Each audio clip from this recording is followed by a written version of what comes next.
ngày mình thì cho đi đó ra nơi chùa lê về đào lại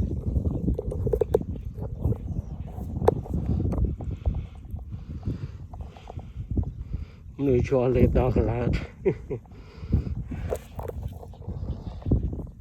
cô xong